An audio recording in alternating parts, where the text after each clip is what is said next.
이번 시간에는 시장 감지에 대한 마켓 센싱 중에 고객 가치 발견 과정 중 시장 감지의 능력과 마켓 센싱의 방법론, 빅데이터를 활용한 시장 감지를 함께 공부하는 시간 갖도록 하겠습니다.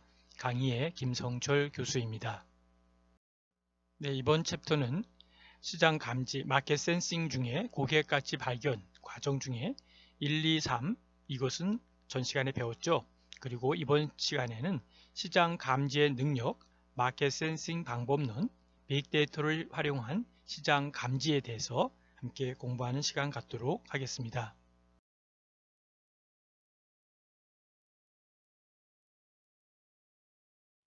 시장 감지 능력은 기업은 시장 환경 변화의 차별적 영향을 얼마나 효과적으로 그리고 빠르게 접목시키느냐에 따라서 시장에서의 기업의 입지가 달라지는 것을 알 수 있습니다. 기업은 시장 감지 역량을 통해서 어떤 자원적 재능을 가졌는지 확인하고 더 나아가서는 환경 변화에 대한 적응력을 높이기 위한 방법으로 활용할 수 있습니다. 시장 감지 역량을 향상시키기 위한 방법은 아래와 같습니다. 첫 번째는 도식화, 매핑이라고 그러죠. 매핑과 벤치마킹, 이 부분을 이 도식화와 벤치마킹 방법론을 통하여 기업의 현황과 현재 능력을 진단할 수 있습니다. 두 번째는 고객가치 창출을 위한 전략과 함께 미래의 수요를 정확하게 예측합니다. 예측이라고 하는 것은 우리가 forecasting이라는 단어를 종종 쓰는데요. 바로 일기예보와 같다. 다시 예견할 수 있다. 이런 사회적인 그리고 과학적인 그런 의미의 데이터 분석을 예측, forecasting이다 이렇게 쓰고 있죠. 세 번째는 세부 과정 또는 역할에 따른 조직을 하위에서부터 상위 부서까지 재디자인할 수 있다라고 하는 것이죠. 네 번째는 상급 매니저로부터 탑다운 방식으로 지속적인 고객 중심화를 명확하게 보여줄 수 있습니다. 다섯 번째는 정보기술을 효율적으로 활용할 수 있습니다. 여섯 번째는 타깃에 대한 과정을 관리할 수 있습니다. 마켓 센싱 방법론의 삼성전자를 한 예로 살펴보도록 하겠습니다. 여기에 사진에 나와 있지만 이윤우 부회장이 이렇게 했던 말을 우리가 기억해 볼 필요가 있습니다. 어떤 모 기업의 첫 경영전략 회의에 가서 했던 말 중에 이런 말을 했습니다. 이윤우 부회장이 했던 말이 시장 흐름과 실물 경제 그리고 기술 트렌드를 실시간으로 파악하는 마켓 센싱, 여기서 마켓 센싱을 제시를 하는데요. 마켓 센싱을 강화하고 이것을 경영 전략에 반영해야 된다라고 말을 합니다. 또 이 부회장은 뭐라고 얘기했냐면 지금은 초격차 확대 시대라 이렇게 얘기를 하면서 내부의 효율과 그리고 스피드 경영을 가속화해서 경쟁사와 격차를 벌릴 수 있는 모멘텀을 확보하고 위기를 도약의 기회로 삼아야 한다라고 강조를 합니다.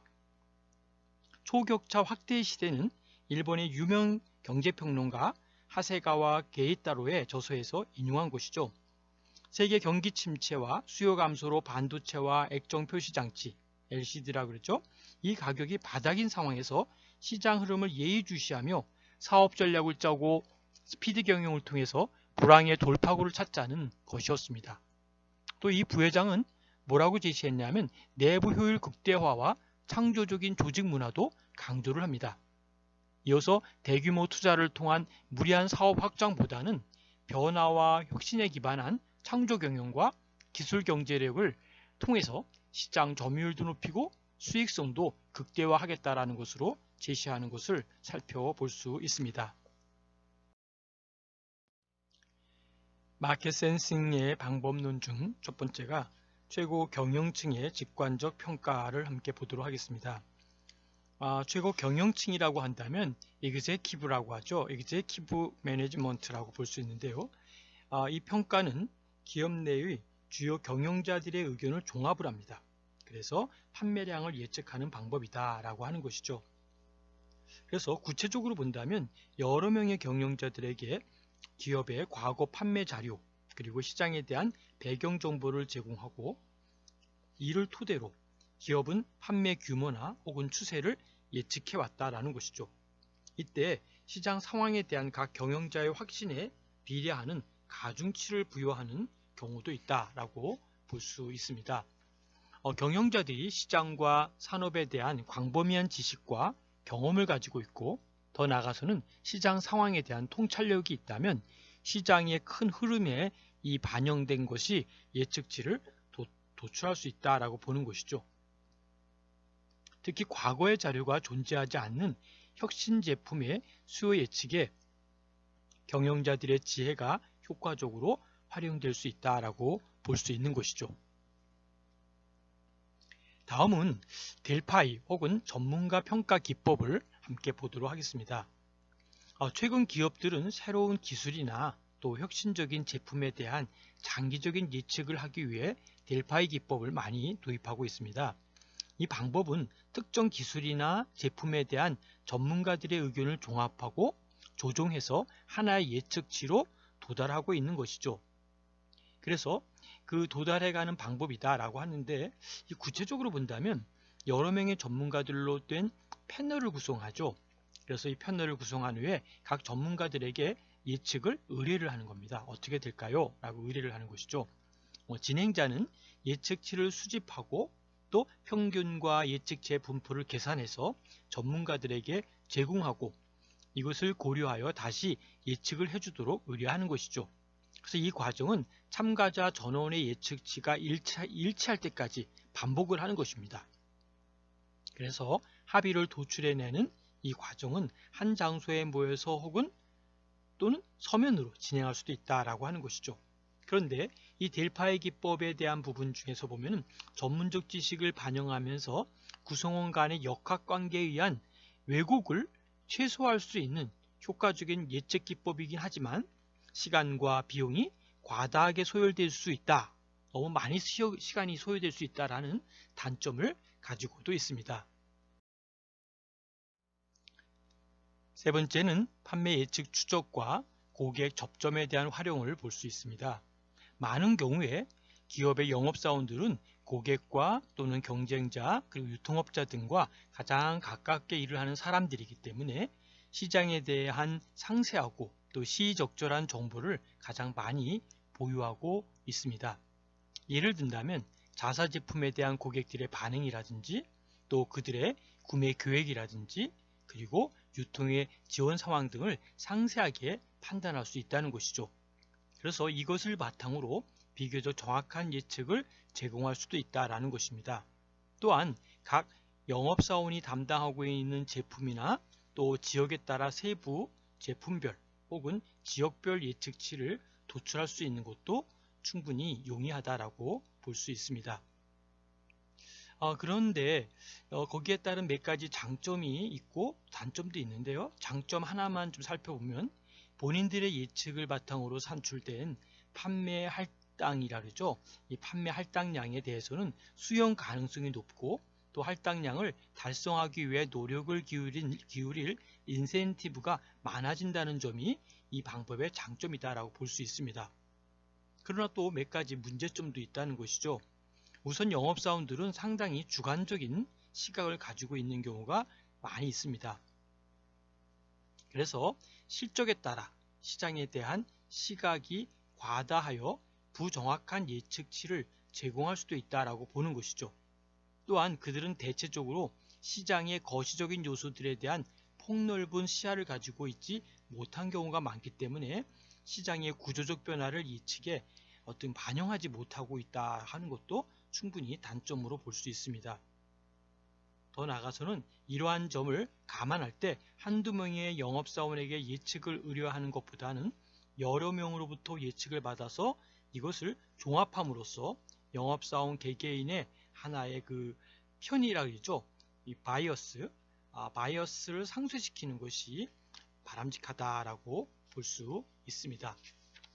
더 나아가서는 인터뷰를 하나 살펴볼 수 있죠. 인터뷰는 어떻게 볼 수 있을까요? 인터뷰에는 사실은 개인 인터뷰와 또 집단 인터뷰 두 형태가 있다는 것이죠. 그래서 개인 인터뷰는 집이라든지 직장이라든지 길이라든지 또는 쇼핑몰 같은 곳에서 사람과 만나서 이야기를 나누는 것이 바로 인터뷰다라고 하는 것이죠. 근데 이 면접은 매우 유연하게 잘 전개될 수도 있습니다.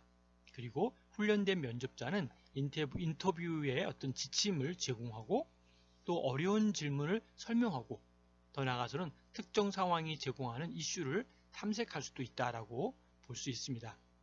그들은 또는 응답자에게 실제 제품이나 광고나 패키지를 보여주고 행동과 반응을 관찰할 수도 있다라고 볼 수 있죠. 그러나 개인 인터뷰는 전화 인터뷰보다 3배나 또는 4배 정도 비용이 많이 든다는 것도 우리가 알고 있으셔야 됩니다. 5번째는 IT를 활용한 자료 수집입니다. 커뮤니케이션 기술의 발전은 이를 이용한 새로운 형식의 접촉 방식을 불러오고 있습니다. 마케팅 조사의 최신 기술은 인터넷입니다. 마케팅 조사자는 인터넷 설문조사, 온라인 패널, 온라인 실험, 온라인 표적 집단 면접 등과 같은 온라인 시장 조사를 통하여 1차 자료를 수집하고 있습니다. 온라인 조사는 여러 가지 형태가 있습니다. 그리고 관찰 조사가 또 있습니다. 관찰 조사는 어떤 것일까요?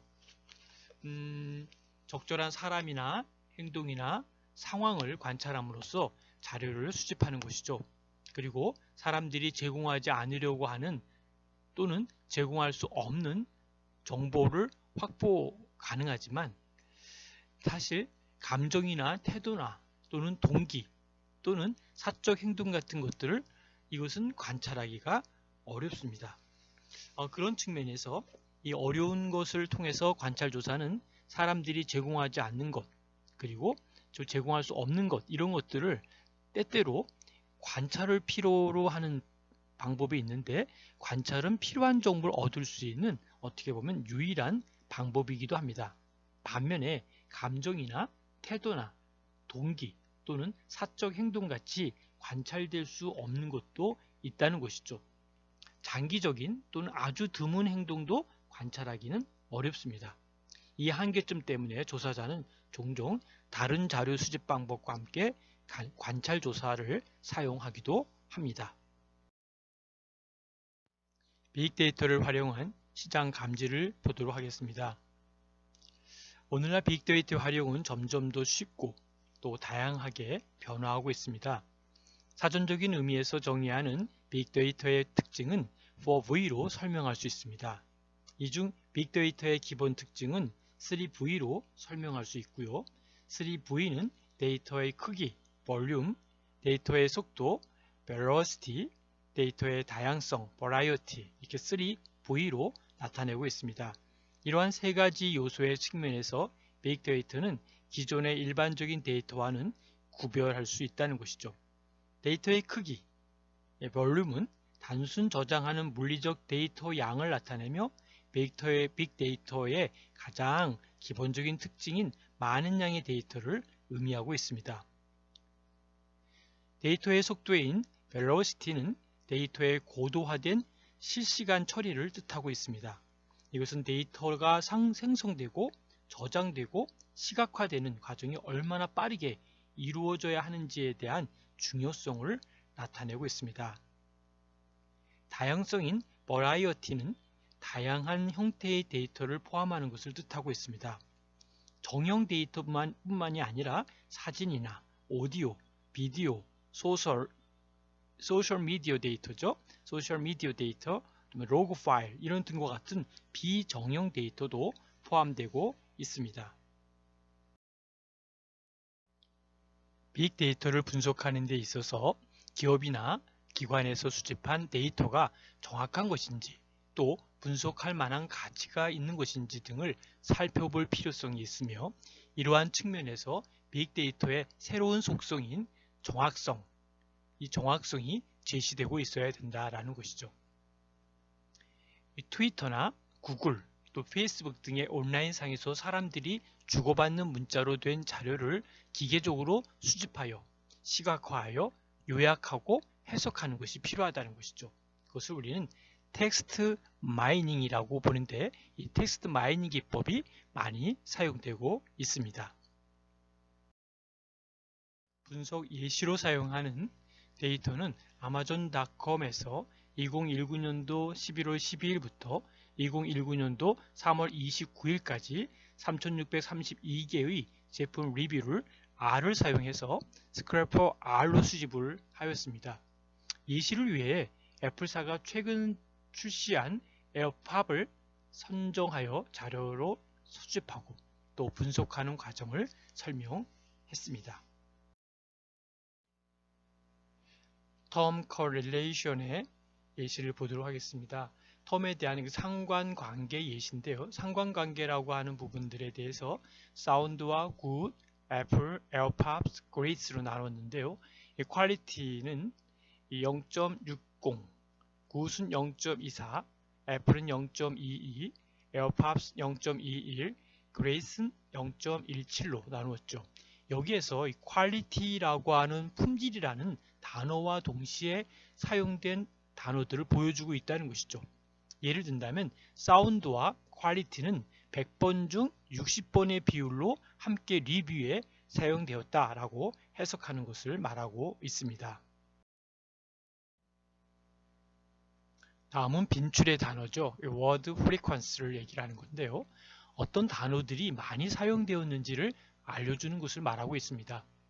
이것을 통해서 전체적인 분위기와 중요한 단어가 무엇인지 알아낼 수 있습니다. 다음은 언어 구름입니다. 워드 클라우드라고 하죠. 워드 클라우드 같은 경우는 구름 모양으로 출력이 되어 언어 구름이라고 볼 수 있는데 읽는 방법은 단어가 언급된 횟수가 클수록 글씨 크기가 크게 나타납니다. 색깔은 무작위로 선정이 되어 큰 의미가 없습니다. 장점이 있다면 긍정적인 단어와 부정적인 단어가 함께 어우러져 있고 빈도가 높고 낮은 단어들이 한눈에 볼 수 있다는 점입니다. 다음은 위계적 군집 분석을 이야기할 수 있습니다. 클러스터 덴드로그램이라고 보죠. 이 클러스터 덴드로그램은 어떤 것일까요? 바로 그 시장 세분화를 위해 많이 사용되는 방법 중에 하나입니다. 이 단어들 사이에 관계가 가까울수록 높이가 낮은 연결 관계로 표현되고 있다는 것이죠. 그래서 이 높이라고 하는 것은 이 단어들의 관계를 하나의 군집으로 본다면 얼마나 정보의 왜곡이나 손실이 일어나는지를 나타내고 있습니다. 다시 말해서 이 메로리와 라이프 이 두 단어가 가장 관계가 높다고 본다고 보는 거죠. 그렇다면 빨간색 네모는 군집을 나타낸다는 것이죠. 그래서 군집의 수는 연구자가 지정할 수 있다고 보고요. 따라서 적절한 군집 수를 갖기 위해서는 많은 반복적인 수행이 필요하다라고 볼 수 있습니다. 다음은 K-평균 군집 분석을 볼 수 있습니다. K-means clustering이라고 하죠. K-means clustering을 보면은 군집에 포함된 단어들 사이의 거리를 가장 작게 하면서 동시에 군집과 군집의 거리는 가장 크게 하는 결과를 보여주고 있다는 것이죠. 하나의 군집으로 속한 단어들이 서로 연관성이 높다고 해석할 수 있다는 것이죠. 그리고 원 안에 빗금의 간격이 클수록 관계가 높은 경향이 있다는 겁니다. 예를 들면 애플사의 에어팝스라고 하는 제품의 리뷰를 해석해 보면 이 파란 원에서 음질이 좋음을 유추할 수 있다는 것이죠. 또 마켓 센싱을 할 때 한 제품의 리뷰를 통해서 소비자들이 어떤 점을 좋아하고 있는지 그리고 어떤 부분을 아쉬워하는지를 알 수가 있다는 것이죠. 전통적인 실험과 서베이와는 달리 보다 많은 샘플을 구성하여 보다 일반화된 결과를 얻어낼 수 있다는 장점이 있습니다. 여러분 토론하는 내용들을 한번 살펴보면 좋겠습니다. 주변 기업에서의 시장 감지 활동에 대해서 예를 들어 한번 설명해 보시면 좋을 것 같습니다. 두 번째 토론은 주변에서 발생하는 고객 니즈 변화에 예를 들고 이것을 시장 감지의 관점에서 어떻게 활용되는지 토론해 보는 것도 좋을 것 같습니다. 세 번째는 주변의 시장 상황에 대해서 각각의 방법론을 활용하여 시장 감지를 해보고 토론해 보기로 하겠습니다. 수고하셨습니다. 여러분 수고하셨습니다. 이번 시간에는 시장 감지 능력, 마켓 센싱 방법론, 그리고 빅데이터를 활용한 시장 감지에 대해서 배웠습니다. 경청해 주셔서 감사드리고요. 토론이나 질문하실 분들은 카톡에 남겨주시면 감사하겠습니다. 수고하셨습니다.